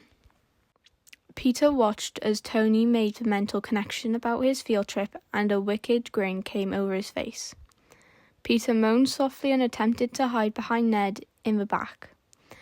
I have one personal intern, and he is the smartest person I know. He is also a little goofball and a doofus for thinking he could hide from me in a group of rowdy teenagers. With that statement, Tony looked right at Peter. Everyone looked at Peter along with Tony. Some people were shocked that his story was true, some was impressed at being called out by Tony himself. And then there was Flash. He looked furious and Peter wasn't sure why. Maybe he didn't like that Peter was actually telling the truth the whole time. Or maybe, really Peter, that's low, paying off Mr. Stark to back up your lies. Peter and Tony shared the same look of disbelief. You think that? Peter doubled over laughing. Ned and MJ joined in. Even Tony's eyes lit up with a silent laugh. Child, I am the richest man in the world. Do you really think I can be bought? Finally, Flash faltered. Peter is always lying about working here, even though it's a known fact that you only hire college grads, or at least people in college. I just wanted him to stop lying. He was mumbling by the end of his rambling. Peter noticed many of his classmates looking sorry or embarrassed for Flash. I don't know why you find joy in bullying someone who has never had a reason to lie. Now Tony was angry, which is never a good thing. Maybe you were always just jealous. He is smarter than everyone in his class. Maybe you had issues at home, and for some reason found that as a reasonable excuse for hurting anyone. Or maybe you just wanted to feel strong. Either way, bullying is not tolerated in my tower. I know you have been given a second chance already, so this is your final warning. You will be kicked out permanently if you are rude again. There was silence. Peter could feel the heat coming from Tony. No one looked sorry for Flash now. Peter locked eyes with Tony. Kid, why didn't you tell me you were being bullied? Peter faltered, but before he could think of anything to say, Tony continued. Never mind. We'll talk about it when you get here tonight. And since I'm here, crashing the party anyways, who wants to go see the gym where the Avengers train? Most people were out of their shock enough to give enthusiastic responses. Tony brought them all to the elevator, which opened right away. Tony never has to wait for the elevator, perks of designing the AI behind everything. Next to the elevator was a coat rack with a blazer on it. He kept one of those on almost any floor for an emergency such as this. He put it on as they entered the elevator. Fry, override the access on their badges and take us to floor 95. Right away, boss. The students piled in, and Peter didn't feel any shame for standing next to Tony and saying thanks. Of course, kid. You are much too important to be bullied. He said it with his normal stone-cold attitude, but Peter could see the emotion behind his eyes. Peter smiled. And you paid for my lunch too? Friday must have done that, but your account is linked to mine, and you will never go hungry on my account. The elevator opened on floor 95. Thanks, Tony. This was where all the Avengers trained and kept in shape. Similar to the previous labs, the doors opened into a long hallway.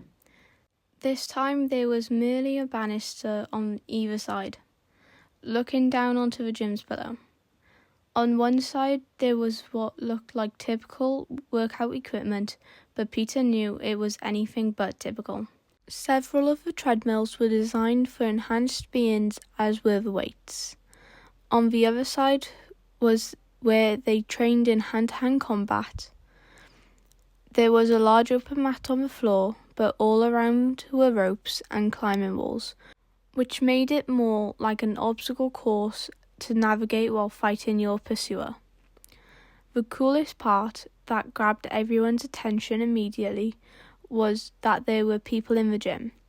Bucky was running on a treadmill. Nat and Steve were sparring on the mat. Peter remembered his conversation with Clint earlier and wondered if Nat ever slept. Tony shouted to get their attention. "Yo, Popsicle, you got an audience." Nat and Steve looked up and saw the group of teenagers. Nat smiled, but Steve frowned. "Isn't this like a huge breach of security, Tony?" Tony waved his hand like it was no big deal. "It's Peter's class, and they're all a bunch of teenagers. What harm can they really do? Anyone want to learn some of the basics in hand-to-hand combat?" Nat smiled up at the group and for a brief second locked eyes with Peter. While the class cheered, Nat pretended not to hear Steve protesting this bad idea. She double-checked with Kate that all the students had signed injury waivers and selected someone from the eager crowd. Betty got the chance to go first, and she went down a set of stairs on the side. Tony had to give her permission to go through the gate, but she joined the two Avengers on the floor. "Okay, listen up." Nat managed to speak with an indoor voice, yet she had everyone's devout attention. "These are some of the basic fighting and self-defense moves, many of which we use often in actual fights." She positioned Betty so the two girls were facing each other. "So when someone comes at you from the front and they throw a punch like so, your instinct is probably to duck or block the punch somehow. But that's not right. You want to be able to see them come in and grab the arm over the top." Nat slowly mimicked the punch that she was describing and then slowly helped Betty to correctly grab her arm. You were then in control of the situation. Peter, who had been through this training many times, looked back at all of his classmates and nearly giggled. Everyone, including Ned and MJ, had their jaws on the floor and would not tear their eyes from the fighting trio. A few people were attempting to mimic the moves being shown on the floor. He locked eyes with Tony and saw his mentor with the same amused look in his eye. On the floor below, Nat is showing Betty how to get an opponent off the floor with a few cleverly aimed kicks. This can even take out the great Captain America when executed correctly. They go over the sequence one more time before Nat says that they are going to do it faster. She throws a punch and Betty correctly gets a hold of her arm but struggles to get Nat all the way on the floor. Once released, Nat dismisses Betty and steps closer to Steve. They hold a silent conversation before Steve spoke. "I'm going to do the same thing Natasha here just demonstrated, but in real time, and she will show how to stop it." He steps back and then, without warning or pausing, throws a punch right at her face. Nat clearly had been pulling her punches because Steve's had much more force behind it. There was an audible gasp from the room, but Nat did just what she said she would. In mere seconds, Steve was on the floor. Peter's classmates were holding their breath until Steve started laughing and Nat helped pull him back to his feet. So, who wants to go next? Peter once again found himself as the only one without his hand up. As luck would have it, Nat locked eyes with him and gave her a wicked smile. "You there, come on down." Although Nat was kind enough to not call him out by name, Tony showed no such mercy. As my personal intern, Peter has already had some basic self-defense training, similar to anyone high up in the company. Peter paused with his hand on the gate to scowl at Tony. He didn't need Tony to wave him down the stairs since he was already in Friday's system. Down on the floor, Nat and Steve greet him quietly. "Hey, Spiderling." "So, these kids know you work here?" Peter waved at the pair. "They just know the story I've been telling all along, that I'm an intern at SI. Tony was one to step in and say that I'm the personal intern to Tony Stark." He made a face as he said that, causing Steve to laugh. "So you have had the basic training?" Nat still had the evil glint in her eye. "Let's see how far we can push that." Addressing everyone, Steve speaks. Peter here will demonstrate the same move on Natasha. Since he has only had basic training, it is unlikely he would be able to knock her down. Peter can tell that he is being teased, but still cracks his neck cockily and says, "Bring it on, widow." They squared up and Nat threw the first punch. Peter could feel it coming with his senses and grabbed her arm as demonstrated.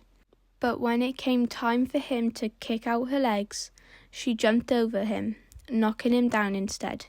Pinned to the ground, Peter just smiled. He curled his legs up briefly until he was able to kick Nat in the chest. He rolled to the side before she could land on him and stood up, ready for part 2 of the fight. Steve, ever the killjoy, stepped in. Like we said, Peter has had training before. Nat did not go as easy on him, but I think that's enough for today. He looked up at Tony as he spoke. Peter could hear the authority in his voice as Steve spoke. Accepting his dismissal, Peter went back up the stairs towards the group. Right, best to let them continue without our interference. Back to the elevator with you lot. Kate started to lead the group to the end of the hallway. In eerily mirrored movement, Peter and Tony waved goodbye first to Nat and Cap, and then Bucky on the other side. All 3 of them had gone back to their previous activities. Back on the elevator, Seymour spoke before Tony could either tell Friday where to go. Can we see an actual Iron Man suit, like a newer mark than the ones on display in the museum? You saw that already, in the lab earlier. You, unfortunately, could see the blueprints for the newest mark. I think it's time for the tour to be over. But please, Mr. Stark, sir, it would be so awesome to get to see some of the real tech demonstrated. Seymour was being persistent, and he might just get Tony to agree. Tony looked down at Peter and raised an eyebrow. Peter could see the question clear as day in his mentor's eyes. He slightly shook his head. He did not want Tony to take him to Lab 2. This was where many marks not in the museum would be installed, along with one of the early iterations of the Spider-Man suit. Tony never really spent any time there. Most of the abandoned projects lived there full-time. Between everything they worked on, he just knew Tony would find a way to embarrass him further. Friday, take us to Lab 2. We are going to give them exactly what they asked for. The look in Tony's eyes made Peter scared for his own life. The elevator door opened before he had time to further dissolve into a panic. Like the labs they visited earlier, the door opened into a small hallway with windows looking into the lab. This floor differentiated in that the windows were only on one side. The other had several more doors leading into separate rooms. Peter knew that they led to a lounge and a bathroom among other things. No one other than a grand total of 5 other people have ever even stepped into this hallway, so consider yourself lucky. I'm still considering making you all sign NDAs after being here. He walked right up to the door to the lab and opened it. Kid? Peter moaned. Of course, Tony would not only call him kid in front of Flash, but he would force Peter into helping with a demonstration. Not one to back down from a challenge, he dutifully walked into the lab. Friday, let them hear me, Tony said after shutting the door to the normally soundproof room. Of course, sir. He gestured to Peter to grab Mark 57 before addressing the class. This is Mark 57. It has never been field tested and has several bugs, which is why it was abandoned halfway through for Mark 58. Marks 51 through 64 were locked in a cabinet in the back. Peter pressed his palm flat on the sensor to unlock the cabinet and grab the one Tony wanted. Tony strapped the nanoparticle housing unit to his chest. He has yet to come up with a better name for the container. After putting in the proper earpiece, he expanded it. I know, flashy right. It's not good for much. Peter stood awkwardly in the corner as Tony did a spin, showing off all the sides of the suit. It was very similar to the marks before it, with no major differences. It was supposed to have enhanced reaction time, but that was a problem that Tony wouldn't solve for 5 more suits. Flash spoke, drawing their attention. Can you fire a bit? Shoot laser beams? Make the nanoparticles into a sword? Yes, and no. I won't demonstrate. Next question. While Tony continued speaking, Peter let his eyes wander around the lab. This was only his second or third time in Lab 2. The tables were cluttered in typical Tony fashion, but these were mainly abandoned projects and there was nothing inherently dangerous in the open. Tony was still taking questions and answering with his typical flair. Peter wasn't honestly sure why he was in here. What's the difference between that one and the next iteration? It's so easy for us to see progress from the beginning, but what little changes do you make from one suit to the very next? Wouldn't you like to know? Tony turned to Peter with an almost evil grin on his face. Peter shook his head forcefully. He knew what Tony was suggesting, and it was a terrible idea. Peter here will demonstrate Mark 58. The differences are slight, as you might have guessed that, but no, this is such a bad idea. We don't need 2 iterations live at the same time, since they were never fully developed. It will mess with Friday's system. Also, it's been a while since I've worn a suit, so... Peter rubbed the back of his neck awkwardly. He was aware that he just said out loud that he has worn one of the Iron Man suits before. His classmates, however, were more focused on the fact that he just interrupted Tony Stark and told him no. Kid, you really think I would demonstrate something dangerous? Yes? Fair point, but the wall separating us from your class is bulletproof, and the suits are designed to protect you at all costs. So everything will be fine. Tony waved his hand dismissively and Peter went over to the cabinet to grab the next mark. He was just glad that Tony didn't make a comment on how he wore a nanotech suit every day as Spider-Man. Peter strapped the nanotech housing unit to his own chest over his clothes and put the accompanying earpiece in his ear. He willed Friday to expand the suit and felt himself enveloped by the tech. Tony began to explain some of the differences between the 2 suits. Peter was just glad the suit covered his face and that his classmates couldn't see how embarrassed he was. This one that Peter is modelling has a few different designs on the outside of the suit. For example, the shoulder pads are more defined, of course, being nanotech. It literally forms to your imagination, so Peter here could make it whatever he wants. This is the default mode. Ned raised his hand and Peter began to pray that the question was science-related. He didn't need Ned slipping any more beans on the true nature of Peter's relationship with Tony. Do you make any changes to the AI interface between models? Tony grinned. I make updates to Friday's system almost on the daily. The most recent version always gets uploaded into each new suit. Sometimes I update the controls over the systems or my viewfinder, but that might happen every few suits. Before Tony could answer another question, Peter addressed Friday. Friday, what time is it? It's 2:30, Mr. Parker. Hey, Tony, our class was supposed to be getting back on the bus around 2:45, and we still need to visit the gift shop. Tony, along with everyone watching, looked at Peter sadly. What a party pooper. Unfortunately, Mr. Parker here is right. They have to be back at the school by 3:30 for dismissal, Kate said. Fine, it's a shame we ran out of time. It would have been fun to show everyone the living quarters. Friday, override the access to their badges and allow them to go to the ground floor. Their badges should get them to the gift shop. Yes, boss. Kate and Mr. Caldwell began to shepherd the kids back towards the elevator. Peter turned to Tony. I might just stop coming over if you're going to embarrass me like that. Kid, I don't think anything could stop you from getting to a high-tech lab with all the materials you could dream up. Also, Nat lives here, so I know we'll see you again. Peter raised his palm at Tony in response and powered up the blaster. Not fair. She just gets me in a way you and the others can't.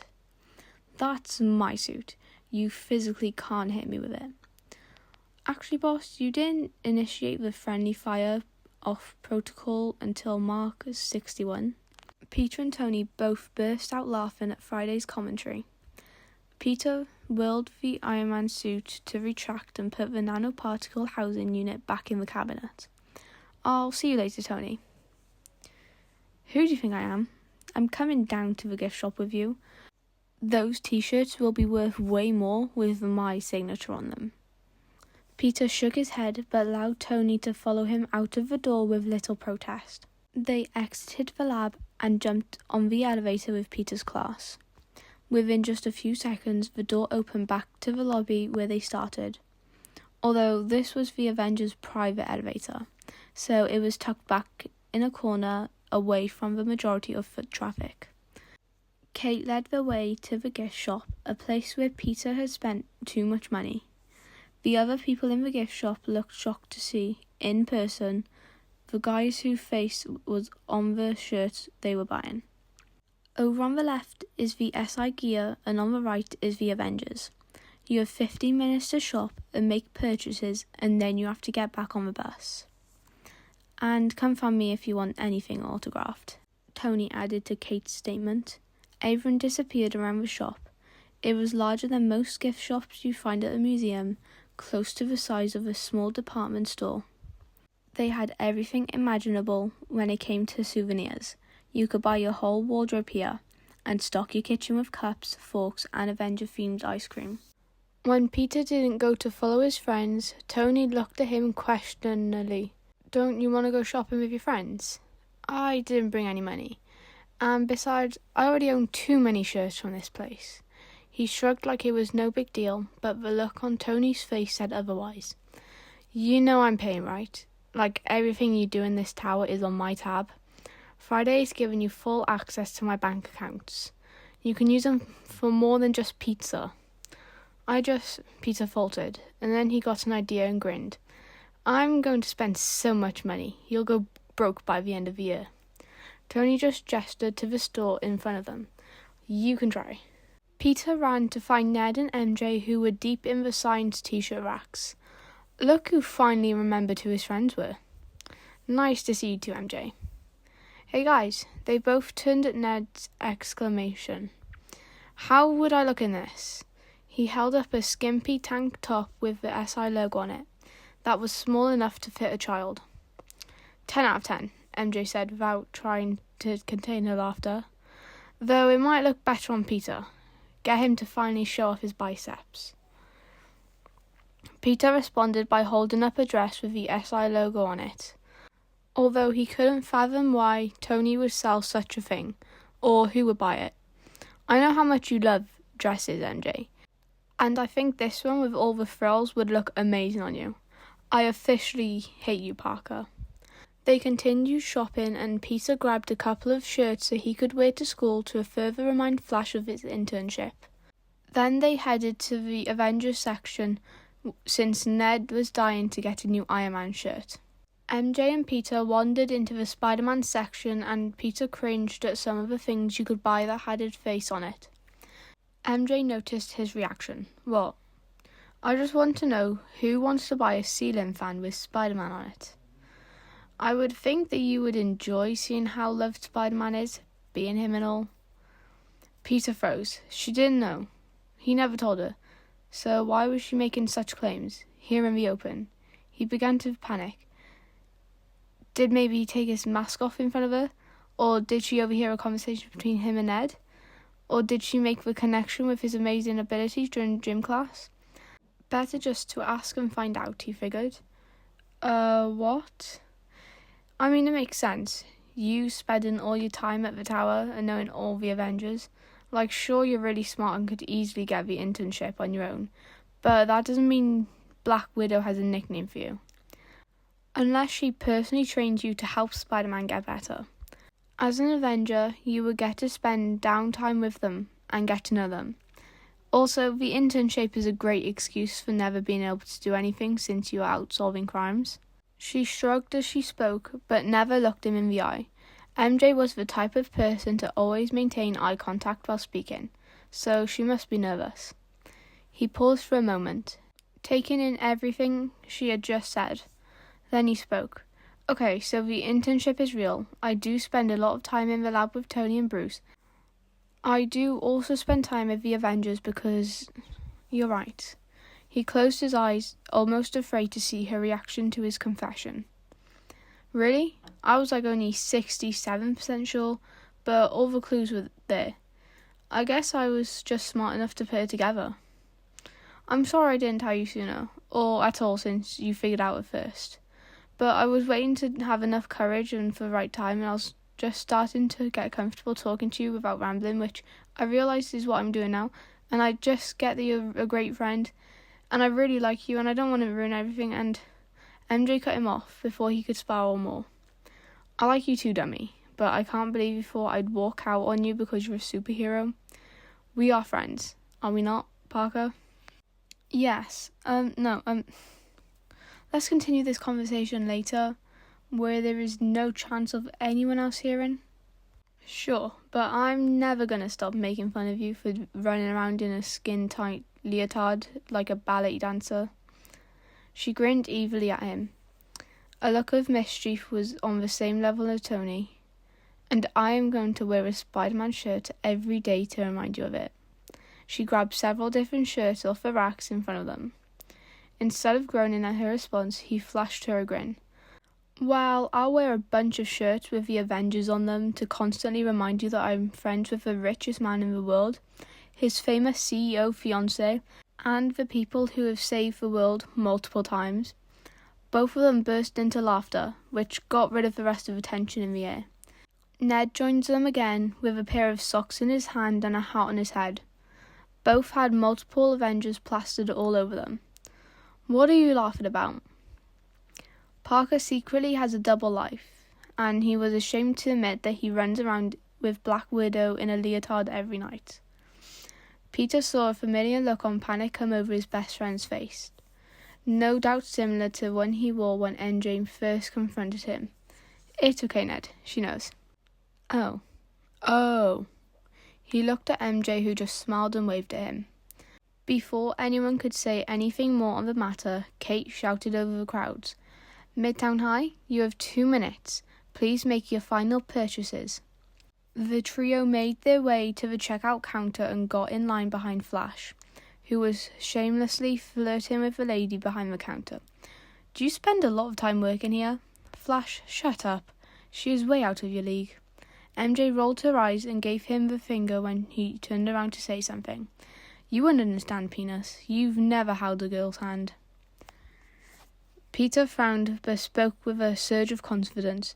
"You do realise you've been kicked out of Friday's systems and you'll never be allowed back in here. So just hurry up so the rest of us can check out." Flash was not amused by Peter's remark. "Kicked out?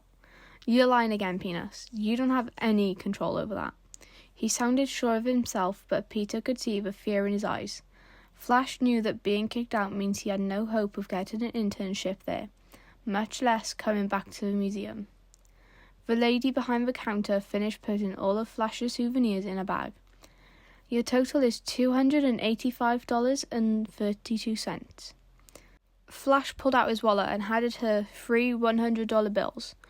"Keep the change." He winked at her before walking away. Peter set his shirts on the counter and then turned to grab the stuff out of Ned's and MJ's hand. "All of this, please." "We can pay for ourselves, Peter," Ned protested.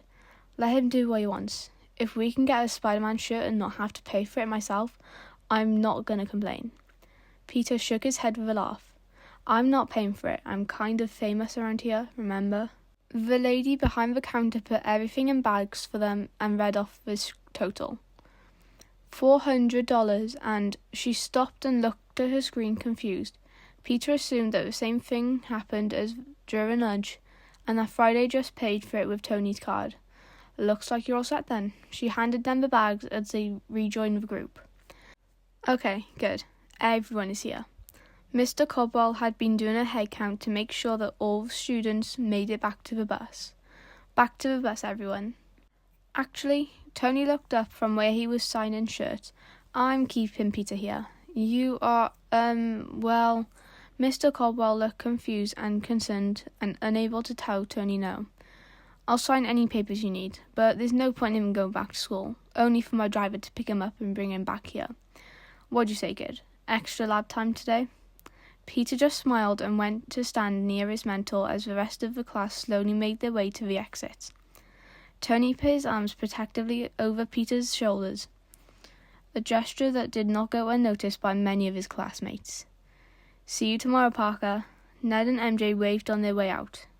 Peter waved back and got extreme satisfaction seeing Flash walk out the doors for the last time.